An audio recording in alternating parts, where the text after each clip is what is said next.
Happy Monday morning, everyone. October the 2nd, 2023. Yep, another month. And we've got a lot to talk about in this new month.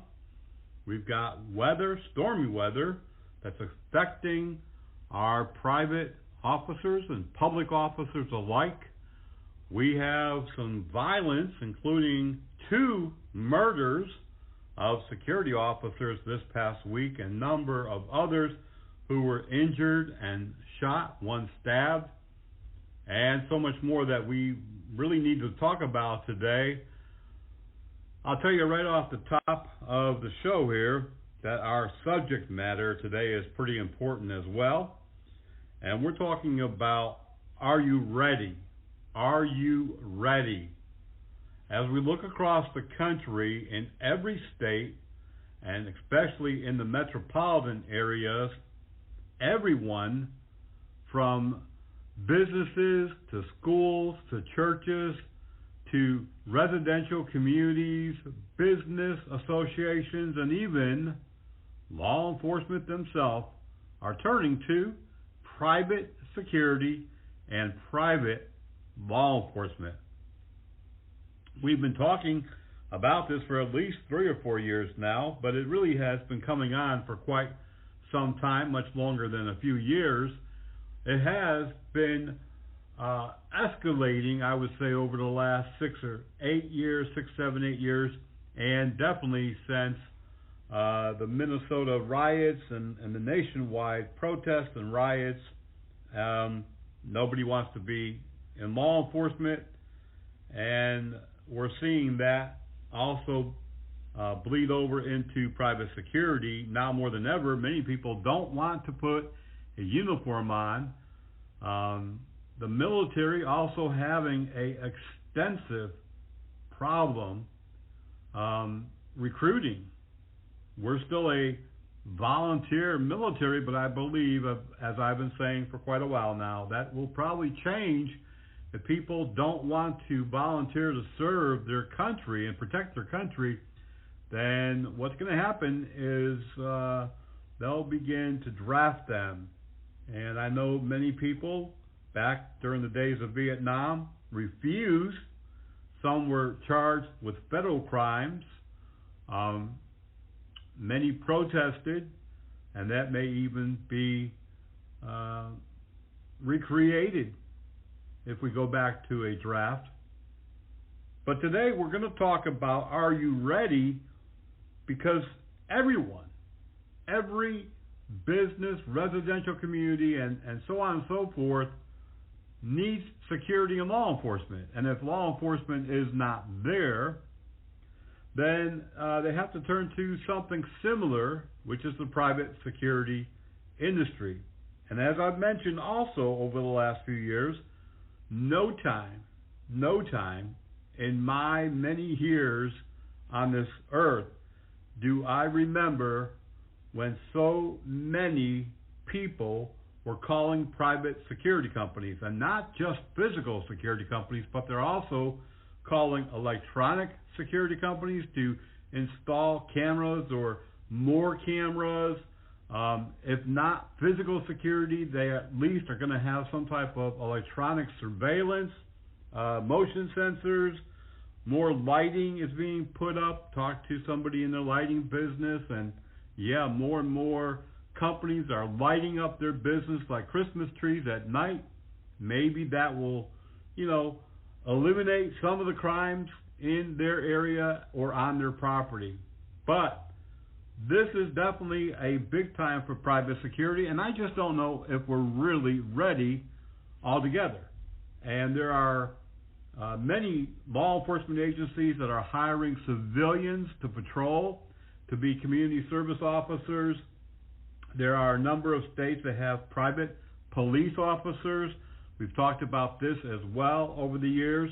Well, today we're going to talk about how all of these things come together to form a new level of law enforcement. But I don't know if we're all ready to do this. I really don't. I just read something over the weekend that was pretty shocking. Many people are familiar with the NYPD school safety agent. They're not law enforcement, they have no arrest authority, and they're not armed.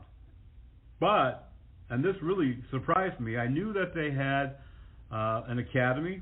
I knew that all of their school safety officers, agents, go through rigorous training similar to an NYPD recruit. But I didn't know that they went through 17 weeks. Not 17 days, 17 hours, 17 weeks. 40 hours a week times 17, I think that's like 680 hours. That's a police academy in many jurisdictions. In fact, there are jurisdictions that have less than 500 hours. The average is between 500 and 600 for a police recruit. But to have a unarmed civilian, but employee by the NYPD, of course, go through a 17-week academy, I think it's great. But the reason why I was reading that article was the person that was interviewed by the New York paper was trying to get people to donate to his GoFundMe page because he's responsible for paying the academy.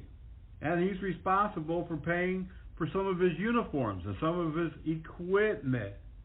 And he just said he couldn't do it on the wages. He actually quit a job as a correction officer to take this position because he thought it was a foot in the door to being an NYPD police officer, and I agree with that. So here we have somebody who's committed, devoted, on track, focused. He wants to be a police officer, and he's willing to spend his own money to get certified as a school security officer, buy his own equipment and uniform.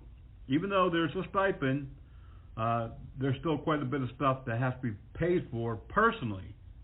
There are thousands. At one time there was over 5,000 school safety agents in New York City and the 5 boroughs. Now I think it's around 3,000 and maybe a little bit higher. I know in the last couple of years they went back through a hiring process.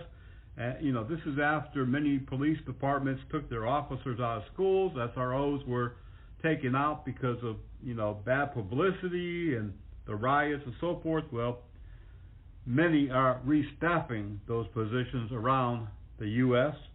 And I thought this was very admirable to this person. And if you find his GoFundMe page, I highly recommend and encourage you to donate to him, because these are the kind of people that we want in law enforcement. These are the kind of employees I want at my business.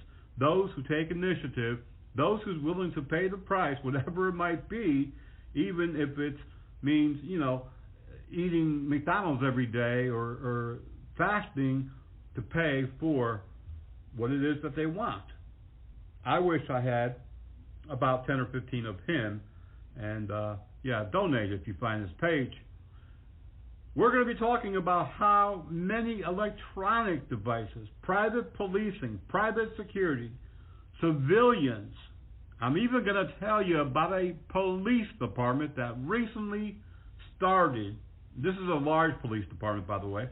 Recently started a reserve police unit, the first in the history of their police department, and they're not alone. We're going to take a quick break, but when I come back, we definitely have a lot more to share with you. And I think you're going to see how, if you're in private security, especially, if you're a supervisor or manager or you want to start your own business, now is definitely the time. You're listening to the voice of the Frontline Protector. This is a production of Blue Ram Media Group, LLC, and Private Officer International. Body Armor USA, we've got what it takes to protect you. Whether you're looking for the top quality protective armor or protective clothing, stab-resistant vests or gloves, contact my friend Ben over at Body Armor USA. Give him a call, 516 area code 817-1666. Again, that's area code 516 817-1666. Body Armor USA, we've got what it takes to protect you. No doubt about it. The Federal Aviation Administration wants you to fly your drone responsibly. Avoid flying your drone near other aircraft, especially near airports. Fly your drone below 400 feet. Always keep your drone in sight. If you see a safety issue involving drones, contact local law enforcement immediately. Fly smart. Fly safe. Have fun.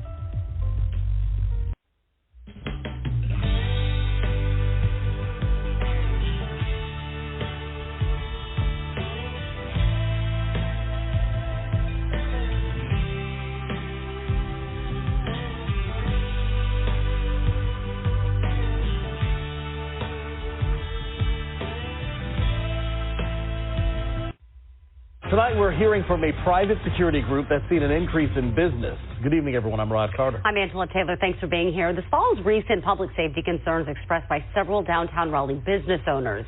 CBS 17's Mariah Ellis is live after speaking with the CEO of that security firm, hoping to create a safer downtown. Yeah, we spoke with the CEO and president of Renfro Group, and he says they're really trying to make an effort patrolling in certain areas, watching out for certain activity, and really just trying to make a presence downtown. He said this is something that many businesses wanted to see more of. Multiple downtown Raleigh businesses say they're taking matters in their own hands. It's always been a thing downtown, but I would say in the last 6 months it's gotten worse. Business owners like Carrie Kidd saying lingering issues of vandalism, harassment, and mental health issues are creating a public safety concern. After expressing some of these concerns to city leaders during a Tuesday meeting and questions about response times as Raleigh police work to fill 91 officer vacancies. Some businesses felt relief, noting a larger police presence downtown Thursday. However, we also heard from the CEO of Renfro Group, a private investigation, security, and patrol firm that has seen a recent 50% jump in business with new clients, including area hotels, shops, and restaurants. Over the last 6 months, I'm going to say we've seen an increase. Personally, myself, as I walk around downtown, I see it every day. I see, drug deals going on. I see, mental health crisis happening. Law enforcement needs help. We're here to back them 100%. The security firm says that they still rely on law enforcement. They said that their guards go through similar training just as our Raleigh police. However, they said they really depend on those officers to show up in certain situations, especially making arrests. 81-year-old Ed Mead was working a job that he really loved. He might not have needed the money, but he said he loved working where he was at and being able to see and talk to people. But all of that came to an end in Hernando County, Florida on Friday night at the High Point community when he was murdered by a punk. 23-year-old Jeremy Jason Patterson came to the property and something happened between him and 81-year-old security officer Ed Mead. It actually happened on Thursday night, but police made the arrest of the suspect on Friday. Police don't really have all the details yet. What we do know is that a violent murder happened of this very elderly person just trying to do his job. They said that at the front of the property, at the little security guard shack there are flowers, there are teddy bears, and then there's caution tape, police crime scene tape. Many who was interviewed and those that weren't even interviewed but wanted to say their piece on social media said he was a dear man. He leaves behind a wife and 3 daughters. How could anybody, for any reason, slaughter an 81-year-old man? For what reason? Obviously, he poses little to no threat to anyone. I don't understand how people can kill other people unless it's self-defense, which obviously that was not the case. Ed Mead had lived a full life, but that was no reason to make the decision for him that Thursday would be his last day on earth. I'm going to do everything I can to contact the district attorney, law enforcement, and make sure that this 23-year-old punk, Jeremy Jason Patterson, gets life, because not many states still have the death penalty. I don't know if Florida does, but I believe that it probably needs to come back. I'm saddened when I see any law enforcement, security officer, public safety officer, a person trying to do the right thing. I was just told that Florida still has the death penalty. That's good to know. Join us in writing the district attorney at Hernando County DA and contacting the homicide detectives at Hernando County Sheriff's Office and tell them you want justice for 81-year-old Ed Mead and his family that he's leaving behind. It's a tragedy, and I just, every year at least one 80 or 75 or even 90-year-old security officer has been murdered in the line of duty, just trying to do a job, just trying to protect others, not thinking of themselves. Another security officer was killed as well. This was in Pennsylvania. We don't have a lot of details. If it comes in before the radio show is over, I'll bring it to you. Also this past week, 3 men were found guilty in 3 separate security officer homicides. A murder suspect was found guilty of killing a Washington, D.C. armed security officer, which makes him a special police officer. He was charged with second-degree murder, but he was found guilty of manslaughter. We brought you a few days ago the news alert that a federal jury also convicted Robert Alvin Justice Jr. of aiding and abetting the murder of Protective Service Officer Dave Patrick Underwood and aiding and abetting the attempted murder of a second PSO in May of 2020 during a drive-by shooting at the federal building in Oakland, California. Underwood was shot to death while standing outside of that courthouse while rioting and protests were occurring in nearby areas. Some speculated after shooting that the suspect may have thought he was a police officer. But nonetheless, as we say all the time, anyone wearing a uniform, especially that of authority, can easily become a victim.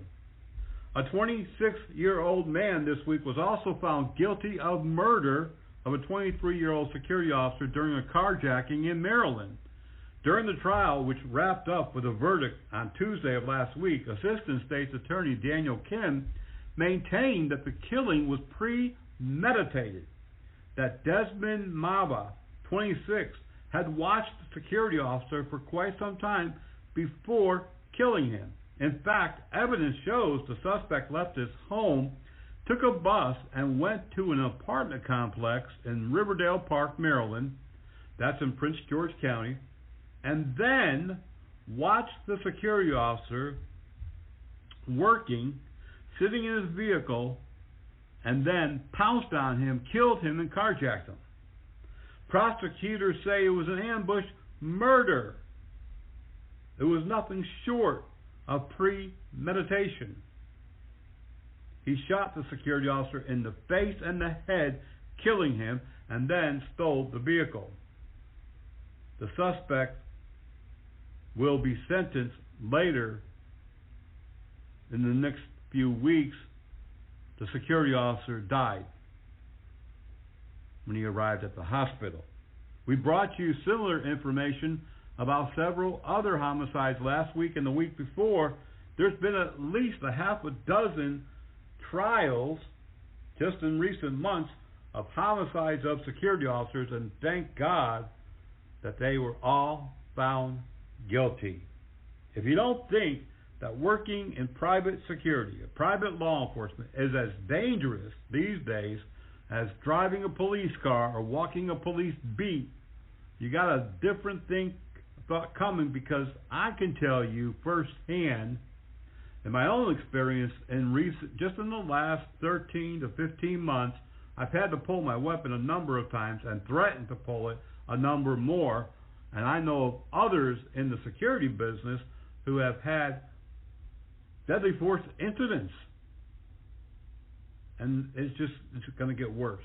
We're going to take another quick break. You're listening to the voice of the Frontline Protector, the Private Officer Beat Radio. We'll be right back.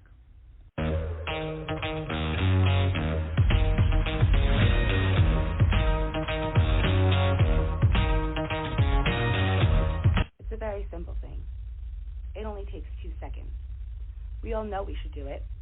We all say we do it. But do we? About 35,000 people were killed in motor vehicle accidents last year. More than half were not wearing a seatbelt. A brother, a father, a mother, a best friend. Is it worth it? I lost a sister. Don't let it happen to you and your family. Tell the people you love to buckle up. Are you looking for the finest private security officer training in the Charlotte metropolitan area? Do you need PPS qualifications in armed or unarmed training? Or maybe you're over there across the line in South Carolina and you need the SLED training. Well, we've got the right training at the right time for you. Premier Training Academy, located at 5624 Executive Center Drive, Suite 142 in metropolitan Charlotte, North Carolina. Give them a call today, 704-806-4933. They also offer firearms training, personal protection, first aid and CPR, and so much more. Call John at 704-806-4933. Although we find ourselves in this unfortunate staffing crisis in which we are, the mere fact that you are willing to rejoin the team. A major milestone for the Austin Police Department tonight as 14 retired officers once again take the oath. They will be joining the newly formed Reserve Officers Unit. CBS Austin's Paige Hubbard joins us live tonight with more on how these additional officers will help the department as it works to fill hundreds of vacancies. Paige?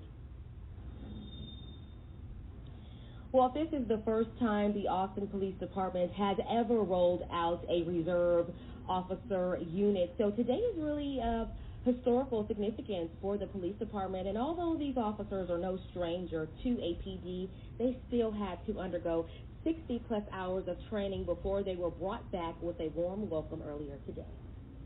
The staffing levels at APD are dire, and they're getting worse every day. Austin Retired Officers Association President Dennis Ferris says, due to the Austin Police Department's ongoing staffing crisis, on-duty officers were being pulled off patrols to help out during special events. We've got 6 days of ACL Fest coming up. If we didn't have these 14 officers and we didn't get all those positions filled, those are 14 patrol officers not answering calls 911. And we just had the story about the people that had to wait 3 hours for officers to come take their crash report because they were just simply overwhelmed. To help fill the gaps, over a dozen honorably retired APD officers have been selected for a reserve officer unit.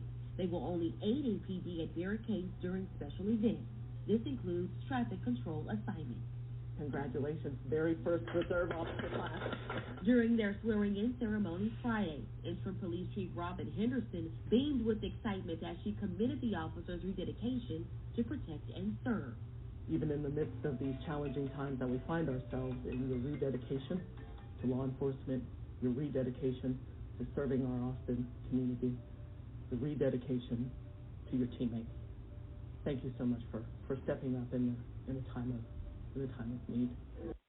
Auxiliary reserve, or in some areas called supernumeraries, police officers.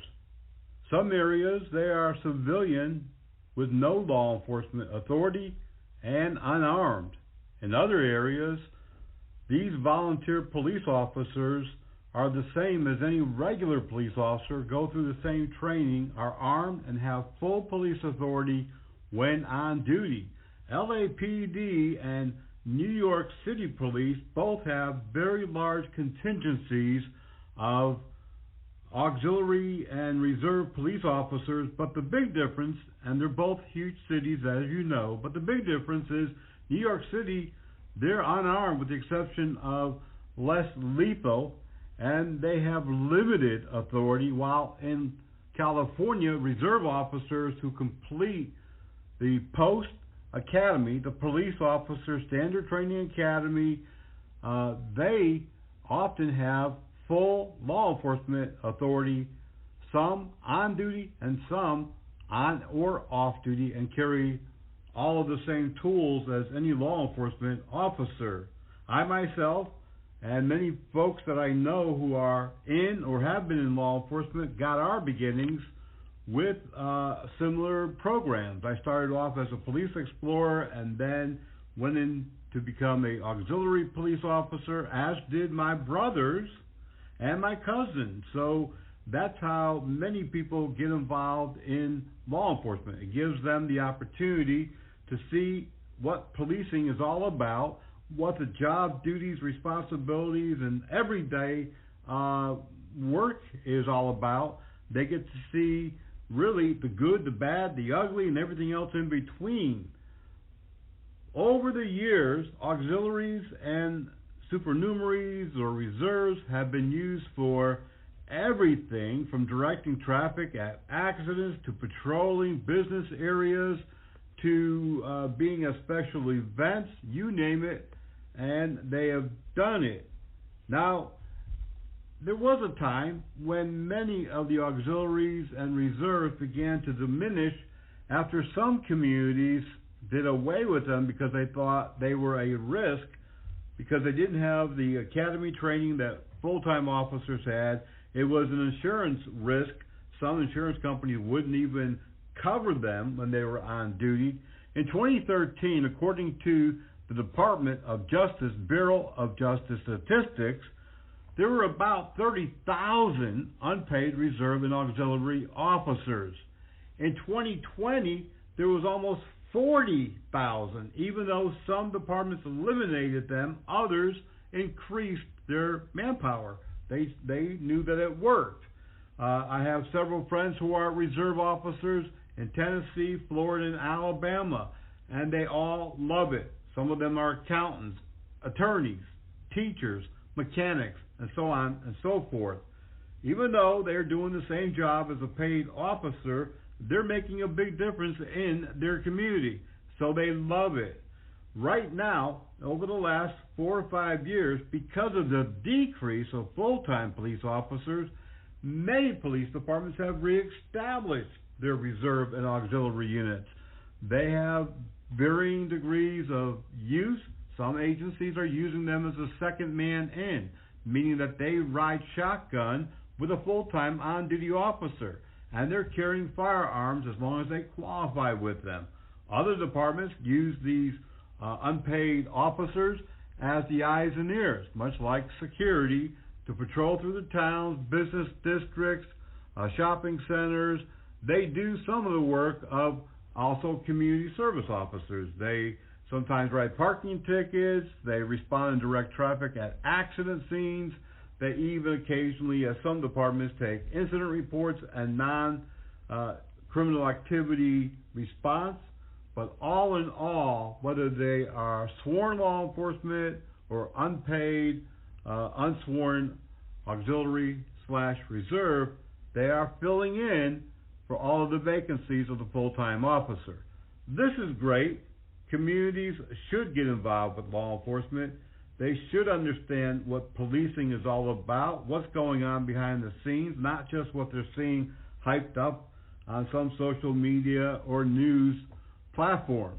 However, the downside, of course, is just like having unarmed security officers put out in the field where dangerous situations definitely do happen, not from time to time, but more frequently than not, having someone out there unarmed and not completely trained and unable to defend themselves is really a recipe for disaster.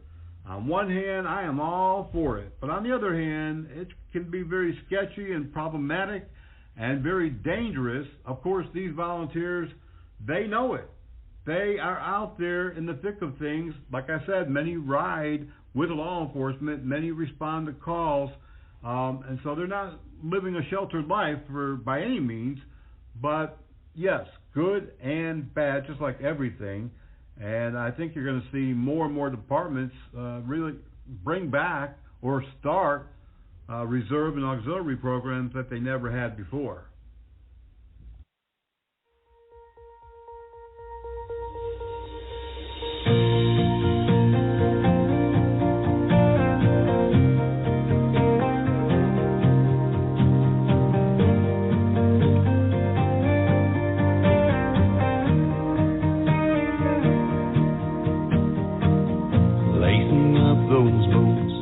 On that vest, spin that radio on, pin a star in the chest, doing what we love and doing what we do.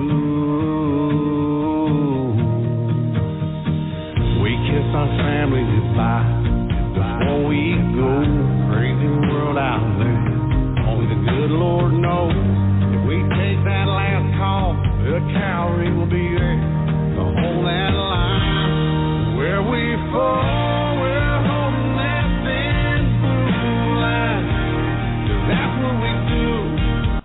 I have an excellent offer for those who are managers, supervisors, or owners of private security company, whether it's physical security, electronic security patrol, LP, in a big box or specialty store. From now until the end of this year, you can advertise on the radio show absolutely free. If you are looking for people, all that you have to do is send your information, the position, the hours. You don't have to include the salary, but that would be helpful. The location, what city, what state. And we'll make these announcements every week totally free to help get you the people, the staffing that you need. It doesn't matter if you're a POI member or not. We have tens of thousands of listeners, and it's growing every year, and I'm just thrilled about that. So if you want to advertise your help wanted with us on the radio show, send that information to helpdesk@privateofficer.com. And every week we have one or two shows. We will announce that for you. It is an unfortunate situation that we're in right now, that security officers are facing the same dangers as law enforcement, but they're seldom paid very well. They're definitely not paid what they're worth. I don't care if the guy has just a high school diploma these days. If he's working, he's putting his life on the line much more than somebody at a fast food drive-in or retail store or other jobs. So I think, they definitely need to be paid much more. Just this past week, Gavin Newsom, the governor of California, announced $20 for fast food workers. If you work in fast food in the state of California, you're going to make $20 right off the bat. $20. He didn't say that if you're a security officer, you're going to get paid $20. Maybe he did. I'm going to go back and read that, but my understanding is it was just for fast food. Although I know that many security companies in California already pay $20 plus, it's not unheard of in other states like Virginia and other D.C. and other areas. Many security officers are making probably the highest hourly wage that they've ever made in the history of private security. So, like I said a moment ago, this is the time of the year, the time of your life to really grab a hold of this profession and realize it truly is a profession, and you definitely can make a difference.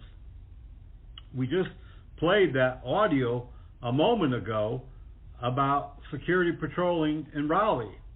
I don't know what that company is making, but Raleigh and that metropolitan area, like much of North Carolina, is growing. Wages are pretty steadily rising, and I think that there's a lot of opportunity whether you own or work at a private security or a private law enforcement agency. And we're going to talk about private police again here coming up in the next segment. You also heard the sound bite, the piece about the CSO, Community Service Officers. And at the bottom of the show, we'll talk about all of that as well as technology, and we'll bring it all together to show you how it can all be packaged by any private security company as one whole package, instead of just trying to sell them hourly static security or patrol. We can put a lot of different pieces together for them and make it a real sound security, not only package, but program for them. Remember that you can read our breaking news 24 hours a day at privateofficerbreakingnews.blogspot.com. We don't post everything there, and if you want to see breaking news about a security officer being murdered or some other topic, or today's headlines or a special of the week, you won't find it there. You have to sign up for our newsletter, privateofficer.org. $50 a year, a little over $4 a month. I know that times are tight and tough, but believe me, it will be well worth it, not only for the information and news, but the discounted training and some of the other benefits that we include. In fact, about 2 weeks ago, to kind of, spice up the deal, we even said we'd throw in a free training course if you signed up for the newsletter. We'll still offer that for the next little bit, so sign up for the newsletter. Also, we still have the Private Officer Memorial wristbands available. $20 will get you a wristband and a POI patch. It's really a great deal. Go on the privateofficer.org website and get that. All that you have to do is go to the Officer Down link and just donate $20 to the Benevolent Fund, and we will take care of that for you. All right, before I go to the next break, I want to tell you about a couple of training opportunities coming up from Armor College and Private Officer International. First of all, if you're in Virginia, North Carolina, or Alabama, in October, we have Less Lethal. This is going to be a 2-day training event, de-escalation and certification in OC and CEWs, and we're also going to, during that time, go over some updated laws and de-escalation methods. Also, if you're in Virginia or Alabama in October, the 06E, which is the Special Conservator of the Peace, aka Law Enforcement Private Police Officer course, is being offered at 2 locations, Chesapeake, Virginia, and in Lynchburg, Virginia. And the 02E, the Private Investigator course, is being offered in those 2 locations as well. In October, contact Help Desk at Armour, ARMOUR college.org for more information or to register. And we're going to be doing some other things during those classes as well. So if you live in Virginia, sign up today. If you live in Alabama, also in October, the Unarmed and Armed Security Officer, as well as the Investigator 1 classes will be held in Alabama in several locations. Just contact Help Desk at armorcollege.org or give them a call, 804-290-4388. I better go get me some more coffee. I'm wide awake, but I got a long day ahead of me. I'm sure that you have as well. So we're going to take another quick break. When I come back, we're going to start putting all of these pieces to the puzzle about really providing a top-notch security program for most businesses. Distracted driving is dangerous, but some people just can't seem to help themselves. There's the steering wheel proper, the sneak-a-peeker, the fast roller, the night-lighter. And it's not long until they become the fender-benderer, the got-a-ticketer, the veering off the road, the driver who kills someone. Enough with the phones already. Just put them down.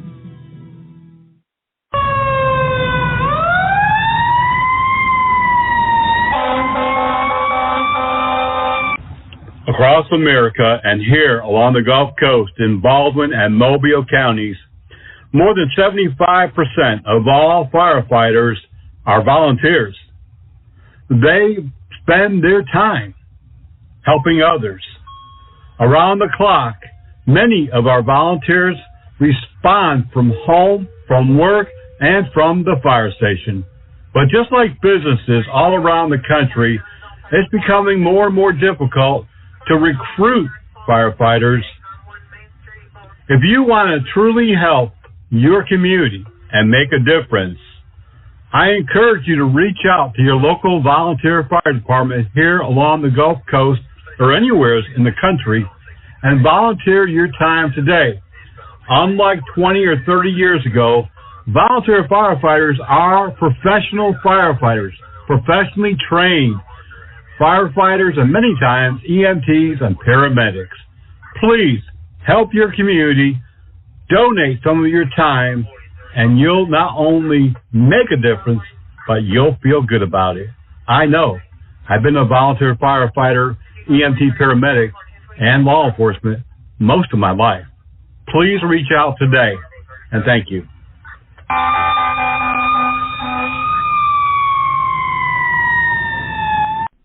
For the last several years, I've talked about the use of layered security. And this is something that many companies have really gotten into. It's not just depending on physical security alone or electronic security or surveillance cameras, but there are multiple layers that companies are using to protect their assets, their people, and their visitors, and their campus and business at large, really. If it sounds familiar, it's actually what the police have done, the military has done for many years. Many police departments not only have physical officers out there, but they use technology, cameras, surveillance. I have probably talked about the layering and the use of physical officers, technology, cameras, drones, real-time crime centers. I've been talking about this now for quite a while.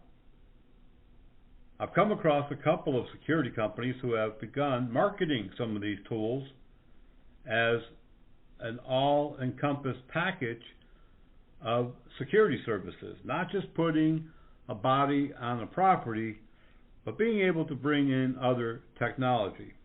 Now, I will confess that I have owned an alarm business for quite a few years previously, and a physical security company where we did use a combination of physical security patrols and camera surveillance. Some of these low-income housing authorities, as well as upper-scale communities, gated communities, and businesses, we were able to couple physical and electronic security to show that we could provide a layered security program. One security officer patrolling a property, whether that be a mall or a business complex or a hotel, cannot cover the entire area alone, especially today as more and more businesses are really expanding their properties, and hotels are campuses. Many businesses have campuses. Capital One in Northern Virginia is larger than some college campuses with multiple high-rises and multiple buildings, and there are a number of other businesses across the country. You can look at Apple, you can look at Google, you can look at many of these companies, Amazon. They have huge properties, huge distribution centers, huge HQs, a lot of territory to cover, whether you have 5 security officers or 1 or even 20. We can't be everywhere all the time. If it sounds familiar, it's what the police have said forever. You can't be everywhere. We can't have a cop on every corner. It's impossible. But if you take physical security, whether that be armed or unarmed, and you couple it with today's technology, I mentioned a couple of months ago when I was talking about a similar topic that there are several companies, one in particular that I'm thinking of, that uses mini drones to fly throughout a distribution center or warehouse and the offices while the security officer monitors the camera on the drone. Of course, it's recording all the way. And this way, one security officer can cover an entire complex. I don't know how many hundreds of thousands of square feet it is, but I know that it's very large. But he can do it from the comfort of his office. He can monitor other cameras while all of this is taking place. There's nothing wrong with coupling technology with physical security. And I've also mentioned this a few times. I'm not a big proponent of robots, but they have their place. If you take a robot, or 2 robots, or 5 robots, and you combine them with physical security, a command station that's keeping track of these robot cameras, physical security who's out on patrol, and these robots feeding back the surveillance and letting you know what's happening, it works. If you're just going to put a mechanical machine out there to take the place of physical security, it's not going to work. And it shouldn't work, because now you're allowing this AI, advanced technology robot, to do all the thinking, to do all the work. And yes, they do get quite a few things right, but they also get quite a few things wrong. No one can see, hear, do as much as a physical being, or my former partner, the dog, who really was a fantastic partner. He could hear everything long before I could. He could see things way much better. He just knew when trouble was about to happen long before I did. But technology has come a long way, and we need to use it along with physical security. Electronic surveillance, as I've mentioned maybe a half a dozen times in the last year, maybe a little bit more, is being used now more than ever. Surveillance cameras coupled with technology such as license plate readers, facial recognition, AI, gun detection, and other technology, all put together in what's called the real-time crime centers across the country. Cities, big and small, are putting those together, and so are some private companies. There's a couple of private companies, and we'll be talking more about that in the upcoming months as I get into that area of protection myself. But there are many, many police departments and surveillance rooms who are doing nothing but watching live feed cameras while their police agencies are suffering severely from not having enough staff. These cameras become the eyes and ears because they're sending back live video to analysts in the room, investigators in the room 24/7, and they're able to detect what's going on, dispatch those police officers to the area, and feed them real live feeds of what's going on into their vehicle data, into their computers, so the officer en route can even see how many people's involved, what's going on, and where they are on the property. Security officers in some companies use this as well. There's a couple of companies in California, one in Florida, and one in the Chicago area that I'm familiar with over the last 2 years. They have live feeds coming in right into their patrol car, alarms that get triggered into their central station or their dispatch station, so they're able to immediately alert the security officers on patrol of a break-in, an alarm that's been activated, or a crime in progress, and even feed them real-time live video.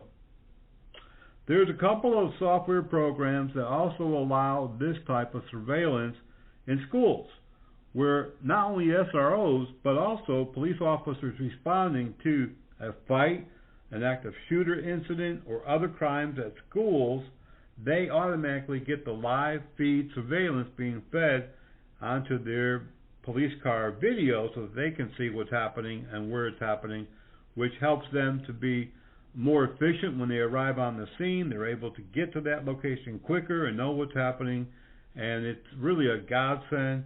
Technology and physical officers combined, you cannot beat it. I personally really like drones. I think they have more than enough activity throughout the security field to be used more often than they are. Some companies do use drones for special events, concerts outdoor. I recently read one where they had a drone up during a wedding, an outdoor wedding, because they had a threat, a possible situation happening, so they put the drone up and somebody was monitoring it. Police departments that are small, medium, and large all have drone operators now. NYPD has like 5 or 6. I just mentioned a couple of radio shows ago that several police departments pooled their money together, local police departments, next door neighboring departments, and they operate drones between them.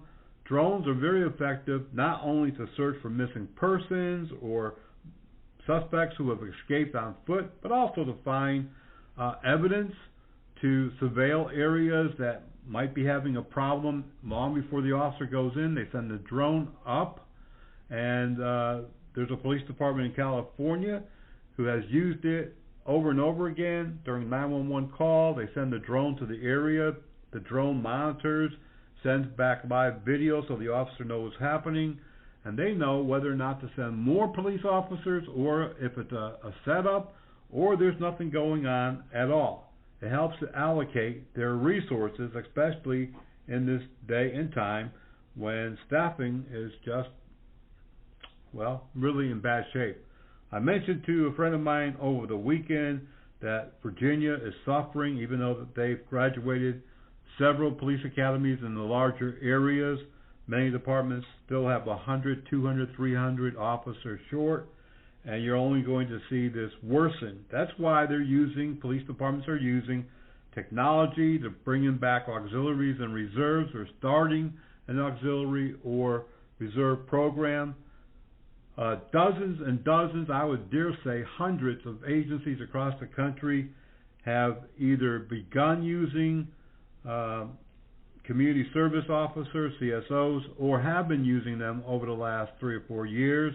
I know in a couple of communities where I live and work, all of those agencies have had CSOs for at least 3 or 4 years, but they've expanded them substantially. They've also, in some cases, expanded the role, the type of calls that they go on. I discussed last week when we were talking about quality of life issues. Many CSOs investigate litter. They go to non-injury litter violations, that is. They go to non-injury accidents. They take parking enforcement actions. They go to crime and accident scenes as a second officer. They direct traffic. They do non-injury accident investigations. Some of them are qualified in the mental health arena, and they go to those calls as well. And many police departments are using them for general patrol, just to put some visibility in communities and to fill in the gaps that police officers have left open. I do think that things are gaining speed in these areas because our association, Private Officer International, monitors more than 3,000 news sites every day, not every week or month, but every day. We see a lot of topics. We see a lot of news, and we gather a lot of that information. And we're seeing more and more police departments and more security departments interact. A lot of police departments no longer patrol school grounds. They no longer patrol parks. They no longer patrol some city buildings. And, this is all being put on the shoulders of physical security officers. And so you're going to see more police and more security interact and work as one. I've mentioned over and over again that loss prevention and law enforcement has done this for many years. I worked in LP for about 10 years. I've mentioned this a number of times, even made my way up the ladder to management. We worked very well with police. We've done undercover stings. We've done surveillance, even on employees suspected of theft. In my own security businesses, I've never had a problem working with law enforcement, and that's really because of the professionalism that we bring, the experience that we have, and we've been able to work pretty well, almost, I'm not going to say 100%, but close to it.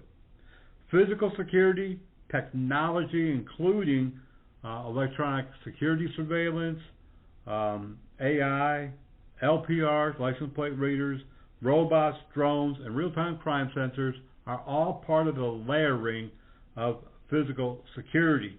More and more cities are hiring private security to patrol the downtown area, the business area, the schools, the parks, and many public places. If we can bring some of this technology that they don't have, because let's face it, many police departments in many cities, especially if they're smaller or medium size, they cannot afford to have a real-time crime center. They cannot afford the electronic security technology, the camera systems. That's why they often ask that people who have door cameras or surveillance video, please send it to them, because it helps sometimes to solve crimes, especially when these towns don't have their own surveillance cameras in the high crime areas or the high traffic areas. Working together, law enforcement and security is a thing, and it's going to become a bigger thing, and you need to be ready. Are you ready? Is your company ready? Do you have the technology? Do you have the training? Do you have the experience necessary for the technology part of it? You really need to start thinking, if you're an owner or a manager, about hiring someone who is very tech savvy in electronic security, in electronic surveillance and cameras and drones and robots. Put that person in charge of expanding just those services, and you're going to be able not only to grow and escalate your company, but also to provide a type of service that many security companies or even some law enforcement agencies do not have. I just read, in closing, an article last week about a town that is renting equipment, camera equipment, radar equipment actually, radar trailers to catch speeders because there's such a problem in their town. They only have a couple of radar guns, so they're putting radar trailers in the area that's capturing and taking pictures of the vehicle speeding, photo speeding, and then sending these drivers tickets in the mail. Many places have those type of cameras on poles and on the interstate and on bridges and so forth, but smaller towns are renting out this technology, renting from other companies, from private companies. We too can go in and rent them our technology, whether that be robot for a day or a drone for a month, or bringing in real-time crime centers to their area. And I think it's a win-win for us and for them, but moreover for the community at large. That's going to do it for this episode, but if you do want more information on layering security, contact helpdesk at privateofficer.com. Until the next time, y'all be safe, be blessed, and we'll see you back here on the radio.